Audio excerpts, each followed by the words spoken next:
Bismillahirrahmanirrahim. Assalamu alaikum wa rahmatullahi wa barakatuh. Dear viewers, welcome to the show. Think about it. Today's topic and what we would like to discuss is something that's quite critical and important to discuss at this time. Definitely it should be something that everybody talks about and understands, but unfortunately it takes a situation, an event, or some kind of an incident to happen for people to reflect. Today we're going to be talking about stereotyping. What is stereotyping? Stereotyping is a fixed or generalized belief. Now this belief doesn't have to be true, but it is one that people entail or have about a certain person or a group of people. Yes, it can be about a certain person as well. You can stereotype someone. How do you stereotype someone? If you have a child that's growing up and they have certain mannerisms or habits that they hold, and then you don't see them for a long time. You see them after 10, 15, or 20 years, and you judge them based on how they were when they were a child, based on the past. Now 10 to 15 or 20 years is a long gap, but even a week to 2 weeks to a month to a year is enough time for anybody to change the way they are, or the way they think, or their belief, or their mannerisms. But yet we do decide to stereotype.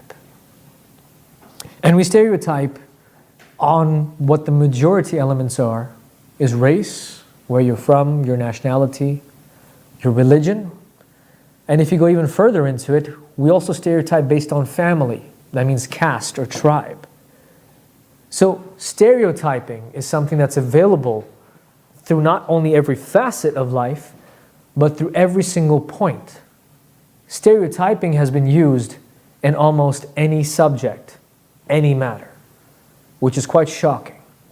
Now, of course, a lot of people say that they're positive stereotyping as well. So, for example, a certain group of people or nationality is known to be very good with numbers, or very good at memory, or very good at being a tradesman or athletic. Even if it's positive, you have generalized a group of people. You've generalized a gender, a nationality, a color. And what you have done is you haven't given them room to actually prove anything. So stereotypes is basically labeling somebody or someone or a group of people without even letting yourself the chance to get to know them. We're impacted by stereotyping from the moment we're children, in adolescence, even prior to that, when you're infants. Stereotyping is something that can be found in every home as well, unfortunately. Now, this is what recent statistics and research state. Now, what we would like you to do is, of course, think about it. But look at this scenario. You're at home, you're watching television, and a certain scene comes on with a certain person, a certain people, with certain nationalities or ideas or beliefs or anything at all. And you're about to pass a comment. And it might be derogatory, condescending, and just pure negative.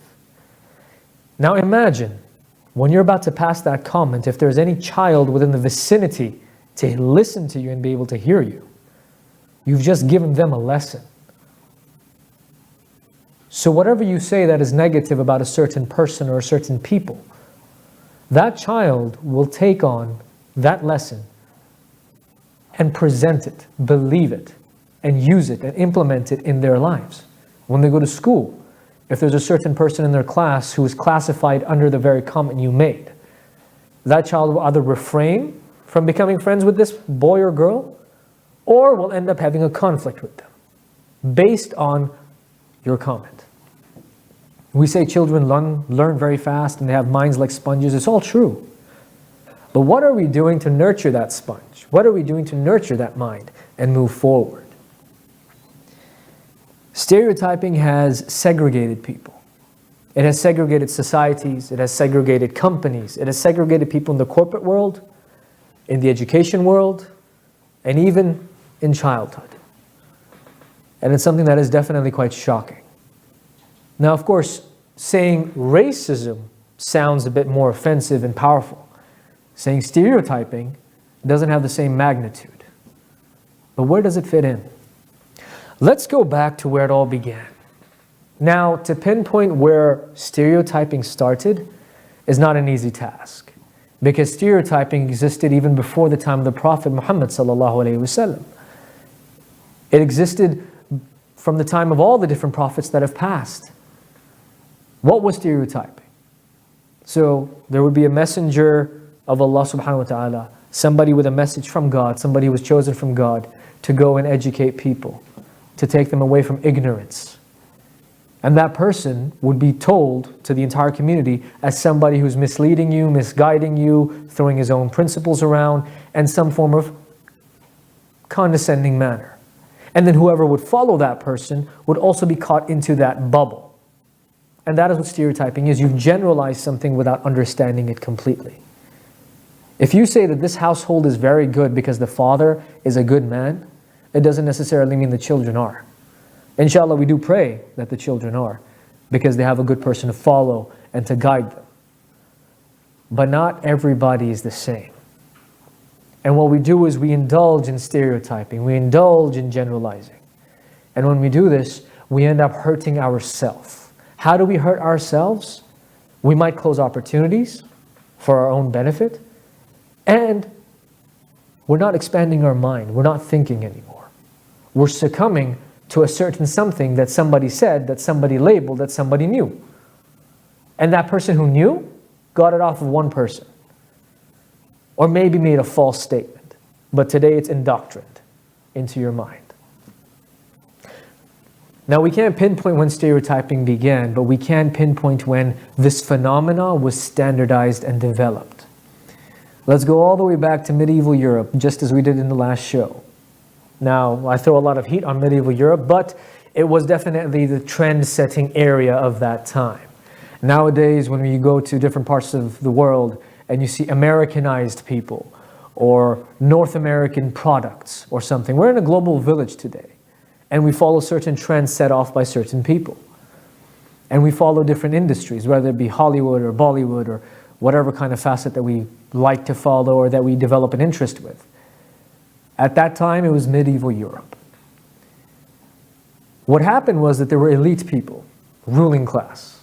What they did was, when they became a part of the ruling class, they understood that if they were to make a mistake or if they were to take more benefits than that was fair, and they would abuse the power that they would have, people would question them.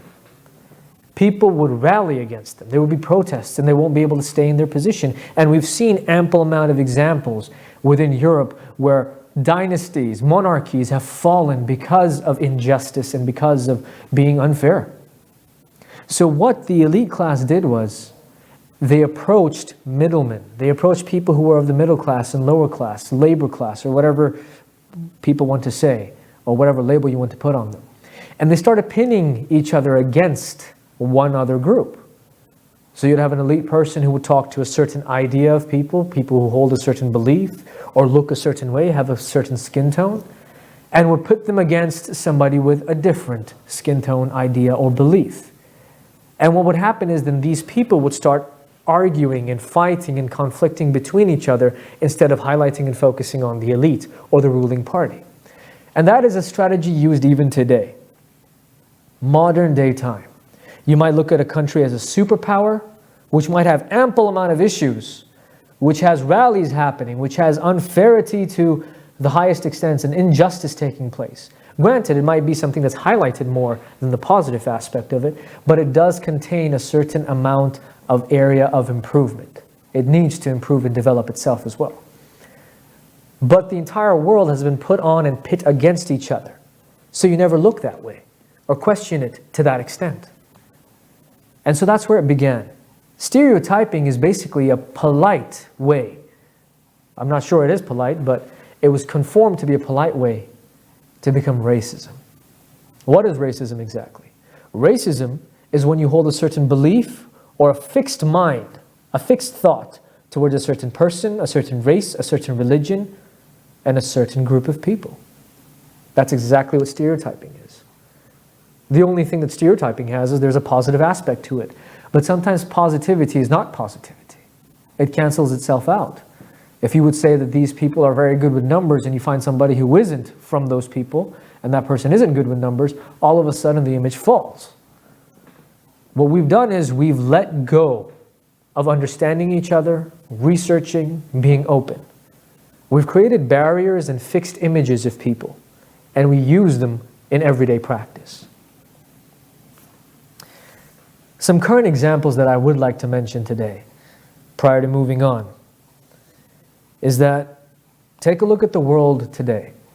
There is a lot of heat and a lot of emphasis and a rise of patriotism and nationalism.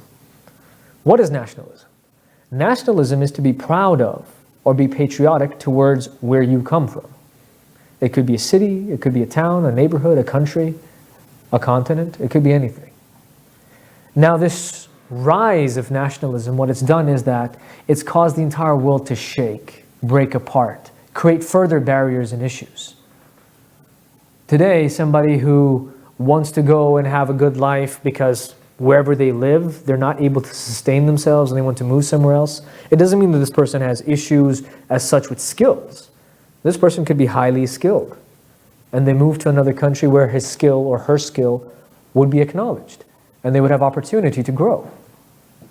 And when they do that, because of stereotypes and because of certain barriers that have been put up, that person has to face difficulty just to prove themselves into the system. We have some countries, thankfully, in this world whose leadership talks about equality, whose leadership talks about breaking away from stereotypes. Now, I live in Canada, and I'm a permanent resident. I'm very proud of the fact that my Prime Minister took a knee when injustice took place. When you have leadership that tells you about equality, when you have somebody to guide you, that shows you what it's like to be humble and modest, that is something you can take away from. But the current examples of certain stereotyping, or the modern day word for racism, can be seen in election campaigns today. Make my country great again. We want to get our country back. We want to do this and that. Who do you want to get your country back from to begin with? This entire globe, at least half of it, was colonized. That means regardless of what country you come from some way or forth, you're a mixed person. I'm a mixed person. And I know mixed is known to be something that might be derogatory with some people, but I don't know any other word to put a educated terminology on it. We're all human beings at the end of the day. If I cut and my blood is green and yours is red, yes, that's a difference. But if that doesn't happen and we bleed the same, dear viewers, there is no difference between you and I. But what we've done is election campaigns happen, and they happen to tell people that we're going to support this sect of society, we're going to support these people, we're going to make our country great again. Great again from who? North America is where we live right now. This entire continent was built on immigrants. And believe it or not, people who come and get opportunity are the people who are the most thankful, most hardworking, and people who are ready to face any challenge. And it doesn't mean that they're not proud of where they came from. They're very proud of where they came from. The only thing they wanted was self-development. They wanted to have a better future. And maybe at that phase or fact in time in life, their country didn't open up those opportunities. That subject had no scope in it. Being a doctor in some country might not have had a scope. Being an engineer or a telecom engineer might not have had that scope or that much scope, whereas another country was offering you something entirely different. We can see it in immigration issues. Now, when I talk about immigration issues, stereotyping, what we do is that we, in fact, label people and put them into categories based on the way they speak. Dear viewers, I'm an immigrant. I immigrated to this country. I immigrated to Canada. My parents did and I did. I wasn't a born Canadian. A lot of the times when people talk to me, they can't believe it. That's because of one little thing. It's the way I speak, right? A lot of people who come here who are educated or have that talent, to that knack or that nick or that skill to pick up an accent or something and to use it every single day and make it their own. What happens is when immigration issues take place, it's because of people who don't look like you and don't sound like you. Nobody has an issue with immigrants who sound like you and look like you. Everyone has an issue with immigrants who don't sound like you and who don't look like you. When somebody speaks a certain language that is not theirs because they've immigrated to that country, because of their accent, you judge whether they're intelligent or not. Even though accent has no measure on intelligence. An accent is basically just a way a person can communicate to you. If somebody speaks to me in my language, but with the rules of his own or her own, that does not measure intelligence. That's somebody who's striving, trying, and could be equally intelligent, if not more. And then we come to culture and lobbying. Culture and lobbying is the biggest issue that we faced. You have a child at home. You made a condescending remark. This child has indoctrinated, goes to school, and makes friends or has conflicts based on what you've said, based on the lesson you gave that child. Then this child grows up and goes to university. Maybe some teachers or some people around feel a certain way about this child because of the certain background that he has or she has. And they start facing issues. And then when they come onto physical level to work after they've gotten their degrees and they want to go forward in life, what ends up happening is that when you go to work, you end up finding lobbies. There's a lobby of certain nationals, that's a lobby of certain nationals, and these people hire people from their own nationality or their own culture. And it's ridiculous. So you're not actually looking at a talent or a skill or experience or somebody who has a bright mind. You're judging them and labeling them based on something that is arbitrary, man-made, something that doesn't even exist.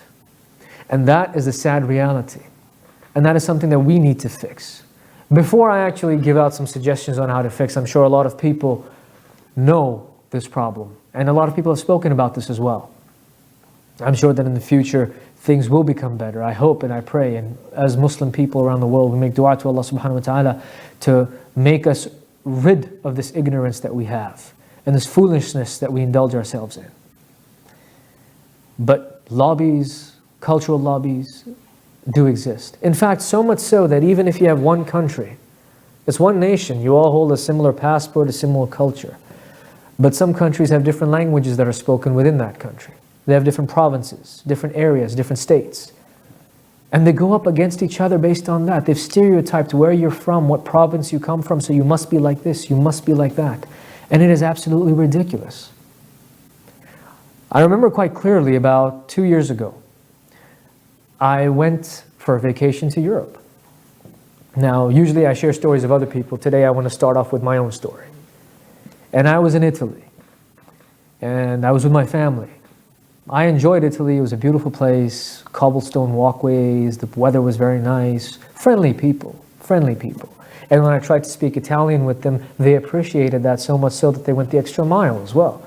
Now, I don't know if it was because how I looked or whether they were just friendly people.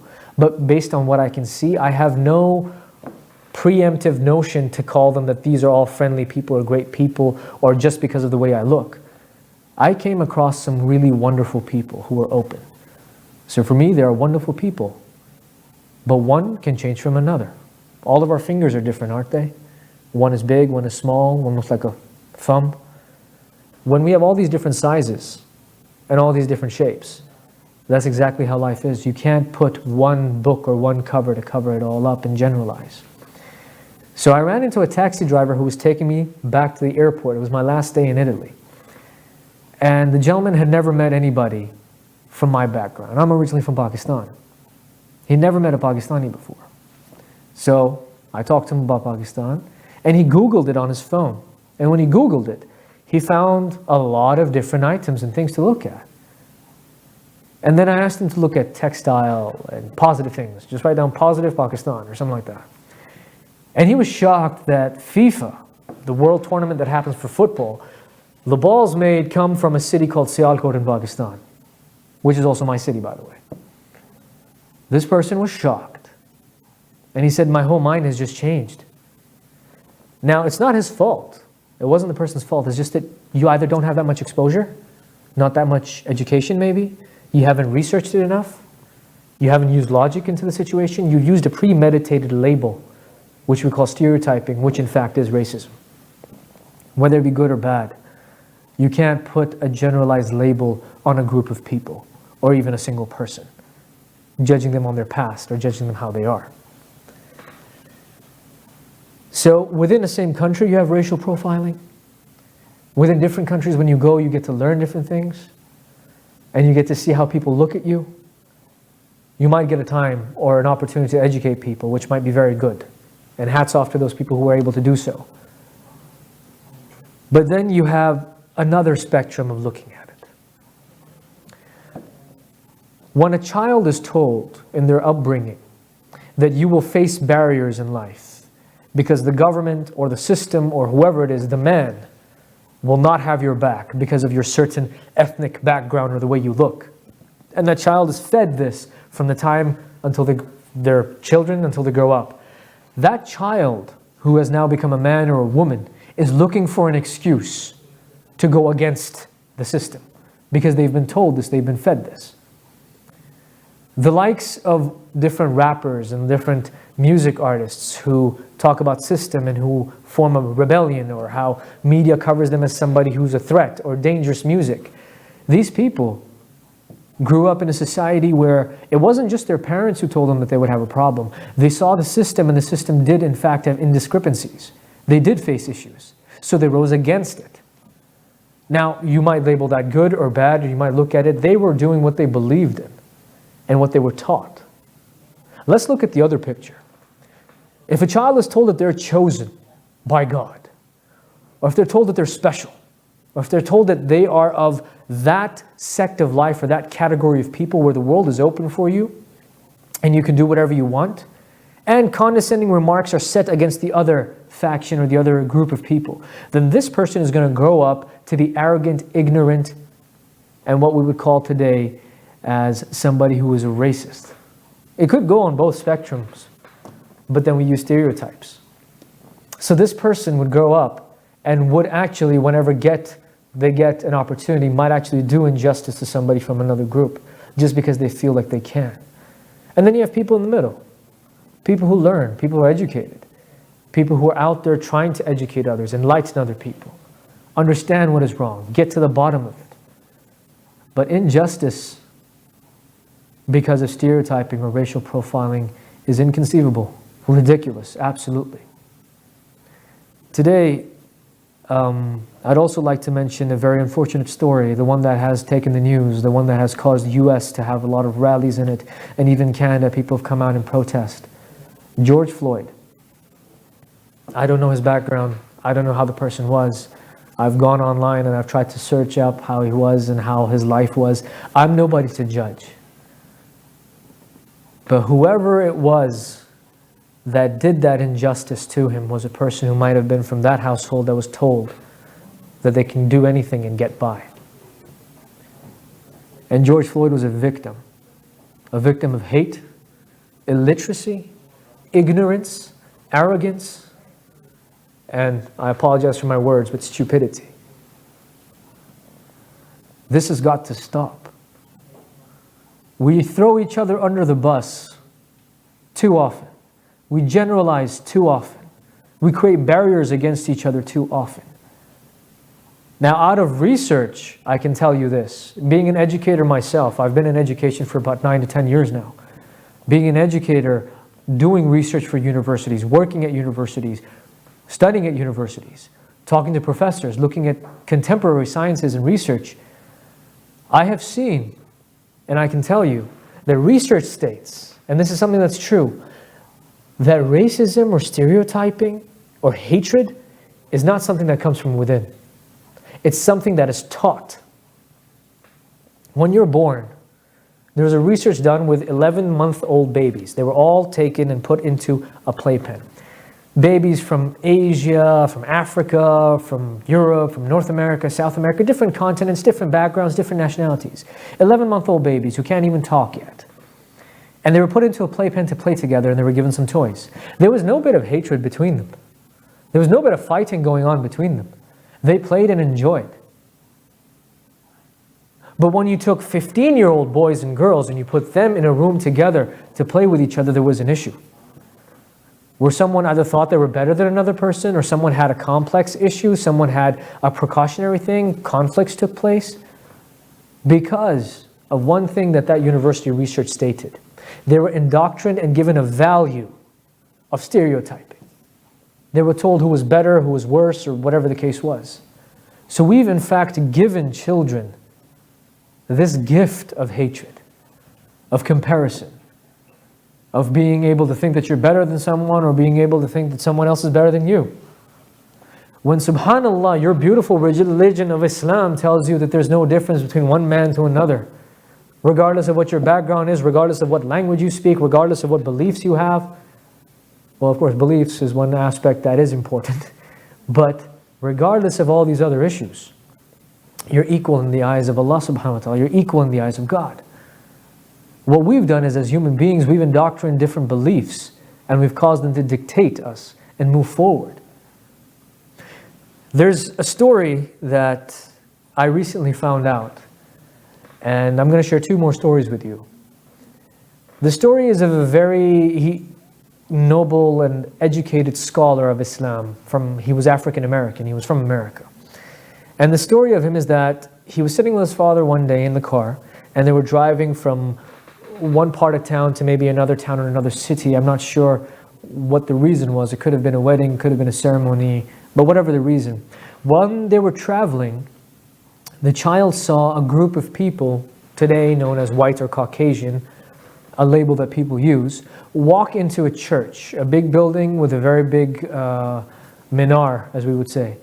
And this child, today a scholar, at that time he was probably 7 or 8 years old, looks at his father and asks him, who are these people and where are they going? And his father said that, these are the people from the white church. They're going to church. So he looked at his father and he said that, what do you mean white people? And his father said, all of them are white people and they're allowed in this church. So he looked at his father and he said, that means I'm not allowed to go into this church? And his father said, no son, we have our own.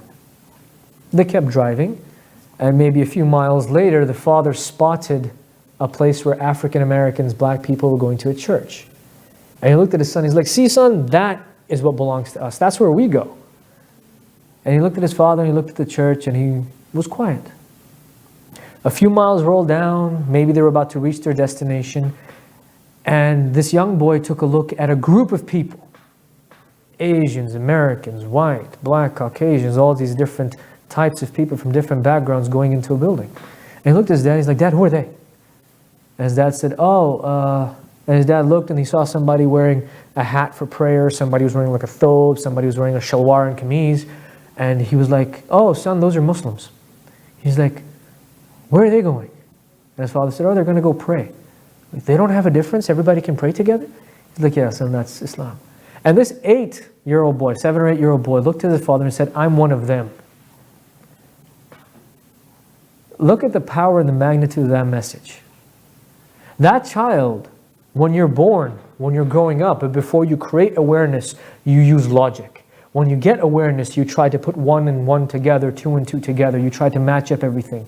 And then values or ideas and opinions are indoctrinated into your mind because of your household or your community. And then you grow up to have a fixed mindset. Not everybody, but quite a few people. This child looked at equality and said that I'm a part of equality. Because that is what we're born with. We're not born with hatred. The only thing that we're born with is logic. What we're born with is the ability to understand something, appreciate something, look at the differences and be mesmerized by it. And our religion tells us that we created you into different tribes and castes so you can recognize one another. Not despise one another, recognize one another. But we've taken another turn to it.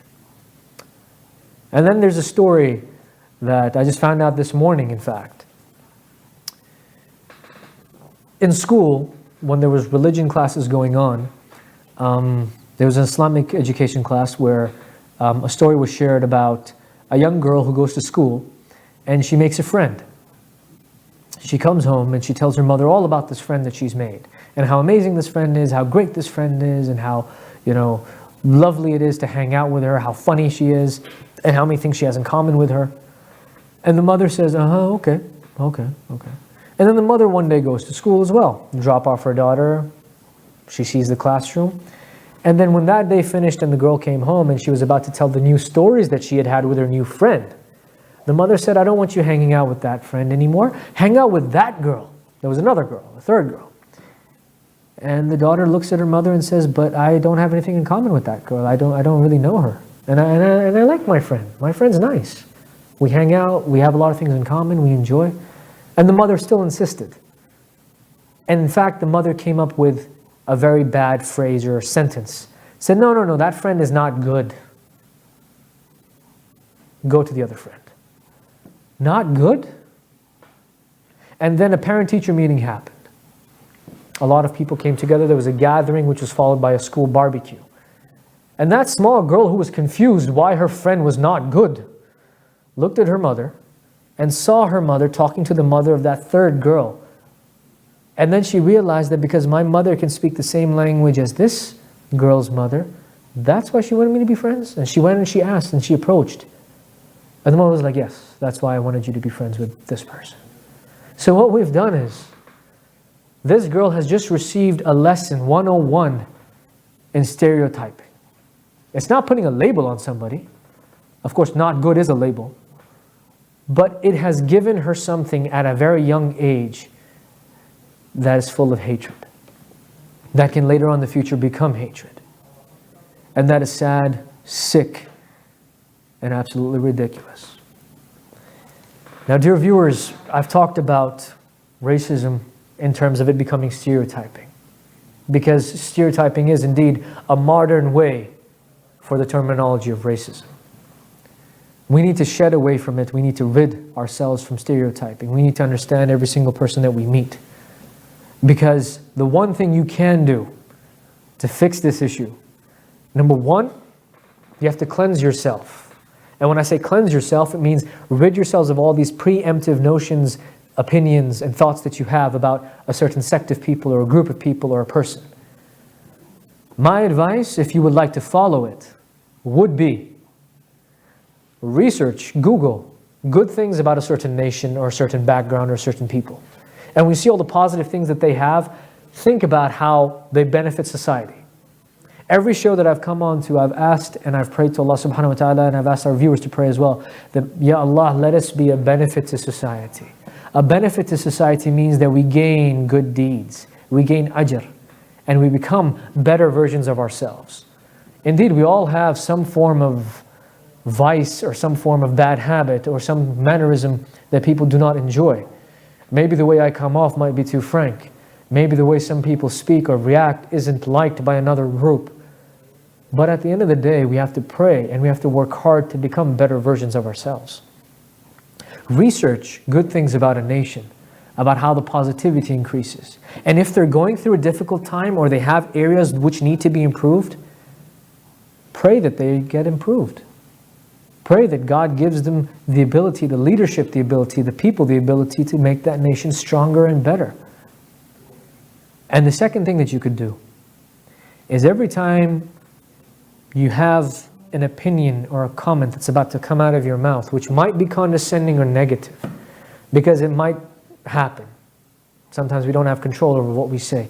Make sure your children or any young person in the room does not witness or hear what you say. Because the moment you say something, it's indoctrined. That means it's fixed in their mind. They take that and measure people according to what you've said. That is how you save the future. You save the future by making them focus on positive things and how to improve this world and how to be a benefit to society. How to become great people. How to go into whatever field that they choose or they find interesting and reach the pinnacle of it. You don't create issues or show them negativity within the world, because negativity does not exist within the human being. It is taught. Hatred is taught. And for those people who do have a good amount of finances and money, my advice to you would be to travel. You can never waste your money on traveling and looking at the world, because you really find out how insignificant you are. You really find out that you're just a human being, so is everybody else. And you actually get to appreciate different cultures, different backgrounds, different mindsets, different perspectives on thinking. We know that different perspectives exist, but we label them. But what about a household which has a son or a daughter who's an engineer, another who's a businessman or woman, another who's an educator, someone who's in the medical field? All of them have different ways to approach an issue because they have a different mindset, they have a different perception. All of them are very much valuable where they are. But you can't rid one off or say, oh, stereotypical, this person's going to talk about this or this person's going to talk about that, and it's not going to make sense. The advice is that all of us go out. And when we go out, I mean go out of stereotyping, go out of racial profiling. We need to stand together by each other, support each other. And that is what will make any country, any nation great. That is the key. It's not profiling and coming up with communities or patches or groups and then running with them. No. It's taking everybody together, building a format and platform for everybody. It's about supporting one another. It's about understanding each other. When you meet somebody for the first time in your life, a stranger, the first thing you do is you give off respect to them. Whether it be in any language, some languages have certain words which are for respect. If you use Urdu or Arabic or Turkish or another language, Russian even, you have certain ways of talking to people, certain words which have more respect in them and certain which are a bit more neutral. The first time you meet somebody, you automatically give off respect to the person before you know them. If they do become friends with you, you become extremely informal with them. It might go on to friendship or something else. If you have a conflict with them, of course, it's going to deteriorate and become negative. But just think about it. The first time you meet somebody, you meet them with respect. That means it is innate. It is within our nature. It is something that God has given us that we give off respect the first time we meet somebody. But it is what this world has taught us that makes us profile, segregate, and stereotype. The last thing that I could tell you before I bid you all adieu is that we all need to go and be a benefit to community and society. Go and do volunteer work of any kind. In fact, this show itself is streamed on Facebook. Different facets and channels of media are available, IPTV. It might also be uploaded on YouTube. Follow us on YouTube, subscribe and do everything, but then give us feedback as well. I'm a person who comes on here as an educator, and I want to make sure that I talk about a topic where someone can take something away from it. We want your feedback. We want to know what you're doing for the community so we can highlight it and praise what we're doing and make our community, our society better. I want to thank all you dear viewers for tuning in today. Jazakallahu khairan. Until next week, I'll see you again. Think about it. Assalamu alaikum wa rahmatullahi wa barakatuh.